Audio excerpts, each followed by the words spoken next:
Assalamualaikum warahmatullahi wabarakatuh. Seperti saya singgung sepintas pada epilog video yang lalu, pengaruh meracun dari paraquat pada makhluk hidup itu bisa berkurang. Bahkan pengaruh tersebut bisa saja hilang karena penguraian oleh faktor fisik, misalnya cahaya, dan faktor biologis, misalnya penguraian oleh mikrobia atau tumbuhan. Di video ini saya akan membahas nasib paraquat setelah disemprotkan dan diperlakukan oleh alam.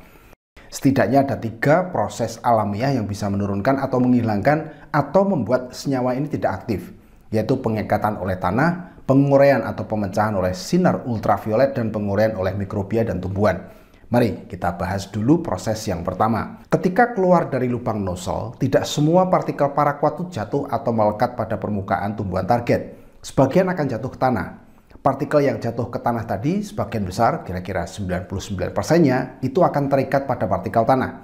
Sementara 1% sisanya akan dimanfaatkan oleh mikrobia tanah sebagai sumber nitrogen dan energi. Ada beberapa fakta tentang pengikatan paraquat oleh partikel tanah yang harus kita pahami. Yang pertama, paraquat itu bermuatan positif, sehingga akan mudah sekali terikat pada mineral tanah dan bahan organik tanah yang bermuatan negatif. Jadi begitu paraquat ini jatuh ke tanah, maka akan segera berikatan dengan partikel tanah, yang pada beberapa penelitian menyebutkan waktu kurang dari 3 menit. Kemudian paraquat akan kehilangan bioaktivitasnya, artinya menjadi tidak berbahaya bagi makhluk hidup. Kemampuan partikel tanah mengikat partikel paraquat ditentukan oleh tekstur tanahnya. Tekstur tanah yang didominasi oleh lempung memiliki luas permukaan yang lebih besar daripada tekstur tanah yang didominasi oleh pasir. Sehingga tanah lempung itu bisa mengikat partikel paraquat lebih banyak daripada tanah pasir. Tapi masih ada beberapa faktor yang menentukan kekuatan ikatan ini. Di antaranya adalah keasaman tanah atau pH dan jenis tanah. Sebuah penelitian membuktikan bahwa makin tinggi pH tanah, maka jumlah paraquat yang terikat pada tanah akan semakin banyak. Jenis tanah humat, yaitu tanah yang terbentuk dari bahan tumbuhan dan hewan melalui aktivitas biologi oleh mikrobia dan memiliki pH relatif tinggi, mampu mengikat paraquat cukup banyak. Hasil penelitian tersebut menunjukkan bahwa aplikasi paraquat di tanah dengan pH rendah bisa jadi lebih berbahaya dibandingkan aplikasi serupa pada tanah dengan pH lebih tinggi. Karena jumlah paraquat yang diikat oleh tanah menjadi lebih sedikit dan partikel yang bebas itu memiliki potensi untuk meracun pada makhluk hidup. Pemecahan paraquat juga bisa terjadi oleh peran cahaya ultraviolet. Secara alami, sumber ultraviolet utama adalah cahaya matahari. Sayangnya, beberapa ahli menyaksikan bahwa cahaya matahari itu bisa membantu proses penguraian ini, mengingat jaraknya yang cukup jauh, yang tidak memungkinkan ultraviolet sampai ke bumi secara optimal. Itulah sebabnya mereka mengembangkan teknik penguraian dengan cahaya UV buatan yang dipadukan dengan senyawa yang bisa mempercepat atau memudahkan proses penguraian. Teknik ini disebut fotokatalitik, misalnya dengan memanfaatkan titanium dioksida yang sering dikombinasikan dengan senyawa lain, misalnya besi. Pengujian di laboratorium menunjukkan bahwa teknik ini sanggup menghancurkan lebih dari 90% paraquat hanya dalam waktu reaksi kurang dari 2 jam. Sebuah hasil yang cukup menjanjikan, meskipun ada beberapa keterbatasan. Yang pertama, teknik ini mutlak membutuhkan senyawa katalis dan oksigen di samping sinar UV. Bila salah satu komponen tidak disertakan, maka keberhasilan penghancuran paraquat itu akan sangat rendah. Dan teknik ini juga hanya bisa digunakan untuk menguraikan residu paraquat di lapisan tanah paling atas dan permukaan tumbuhan. Jadi residu paraquat di lapisan tanah yang lebih dalam itu akan tetap aman dari proses penguraian. Keberhasilan fotokatalitik juga dipengaruhi oleh pH. Jadi media dengan pH lebih tinggi terbukti mampu mempercepat proses penghancuran paraquat. Berikutnya adalah proses penguraian paraquat oleh mikrobia dan tumbuhan, yang secara umum bisa kita sebut dengan bioremediasi.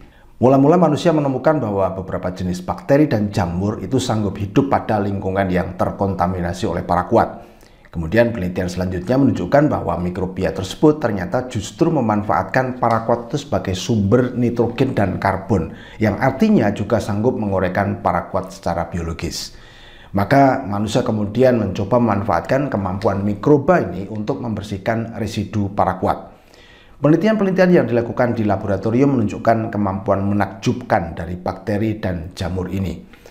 Misalnya, bakteri genus Clostridium dan Sporohalobacter sanggup menguraikan lebih dari 80% paraquat dalam waktu sekitar 3 hari.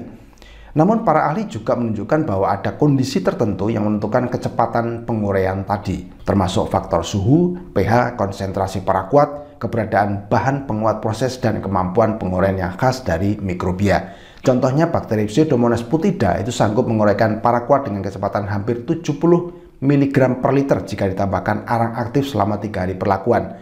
Dan kemampuan ini akan menurun drastis jika arang itu ditiadakan. Hasil penelitian lain juga menunjukkan bahwa pemanfaatan lebih dari satu jenis bakteri itu dapat meningkatkan penguraian polutan. Karena masing-masing jenis bakteri ini memiliki kemampuan penguraian yang berbeda-beda, sehingga jika digabungkan itu akan menyempurnakan proses penguraian.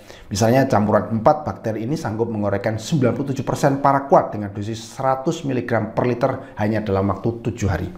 Di samping bakteri, jamur juga bisa dimanfaatkan untuk menguraikan paraquat.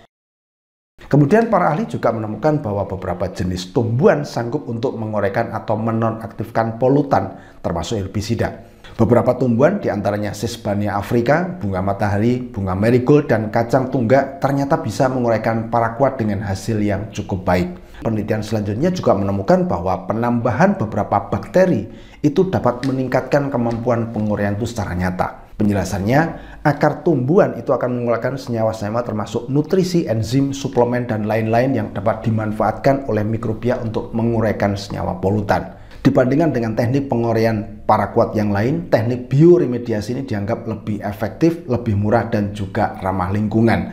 Namun para ahli juga memberikan catatan bahwa tingkat keberhasilan bioremediasi ini bisa berbeda tergantung kondisi lingkungan, konsentrasi residu paraquat, dan keberadaan bahan atau senyawa pendukung proses ini. Paraquat juga bisa digunakan untuk mengendalikan gulma air. Lalu bagaimana nasibnya? Paraquat itu biasanya diaplikasikan dengan menyemprotkan secara terarah pada gulma atau tumbuhan target, sehingga sebagian besar itu akan menempel dan diserap oleh gulma tersebut, dan hanya menyisakan sedikit bagian yang tertumpah ke air. Tetapi paraquat mudah larut di air dan menyebar merata ke seluruh badan air, sehingga konsentrasinya akan menurun dengan cepat. Sebagian kemudian akan terikat pada benda-benda semacam batu atau pasir atau lumpur di dasar air. Pada air yang keruh, partikel paraquat akan lebih cepat lagi menempel pada butir-butir lumpur. Setelah masuk ke dalam jaringan gulma dan melekat di mana-mana, maka paraquat akan kehilangan daya meracunnya pada makhluk hidup. Lalu, bagaimana dengan paraquat yang membunuh gulma tadi? Apakah masih beracun juga? Ternyata menurut penelitian, jaringan gulma yang mati tadi akan membusuk, lalu akan turun dan menempel pada lumpur di dasar perairan. Disinilah bakteri akan ikut berperan menguraikan partikel paraquat yang sekaligus menghilangkan efek beracunnya. Jadi secara umum, paraquat masih cukup aman digunakan di air meskipun dengan catatan tidak digunakan berlebihan. Akhirnya kita harus menentukan nasib paraquat yang sekarang sudah umum digunakan sebagai pengendali gulma nomor 1. Mau diteruskan penggunaannya atau harus dibatasi atau harus dibuat aturan-aturan tertentu agar bisa dimanfaatkan secara optimal namun aman. Fakta yang pertama, kita harus mengakui bahwa di antara sekian banyak jenis bahan aktif herbisida, paraquat adalah bahan aktif yang paling hebat daya bunuhnya dan relatif paling aman. Makanya secara ekonomis, paraquat adalah herbisida yang paling menguntungkan. Meskipun demikian, fakta bahwa paraquat adalah bahan yang menyebabkan kematian pada manusia juga harus dipertimbangkan dengan matang, karena kasusnya sudah cukup banyak. Di sisi lain, para ahli menunjukkan bahwa paraquat itu akan mengalami penguraian yang cukup intensif di alam, baik oleh faktor fisik maupun biologi, yang artinya juga bisa menurunkan aktivitas meracunnya pada makhluk hidup. Jadi secara teknis, paraquat tetap masih bisa digunakan untuk mengendalikan gulma-gulma penting, karena faktanya ya belum ada cara mengendalikan gulma yang seefektif dan seefisien paraquat. Apalagi jika kita memilih sistem tanam tanpa olah tanah, maka penggunaan paraquat menjadi salah satu opsi terpenting. Maka agar dampak bahayanya bisa ditekan seminimal mungkin, maka ada dua hal penting yang harus kita kerjakan. Yang pertama, menggunakan paraquat hanya jika dibutuhkan, terutama untuk membunuh gulma yang bandel. Dan yang kedua, menghindari persentuhan langsung dengan paraquat, terutama melalui lubang-lubang tubuh semacam hidung, mulut, mata, dan kulit, agar efek meracunnya bisa diminimalkan. Itulah bahasan terakhir kita tentang paraquat. Nah, setelah tahu bahayanya, saya berharap Anda bisa lebih berhati-hati menggunakan bahan ini. Dan juga tidak sembarangan menyimpannya agar tidak meracuni makhluk yang tidak berdosa. Akhirnya semoga bermanfaat dan sampai ketemu pada video berikutnya. Assalamualaikum warahmatullahi wabarakatuh.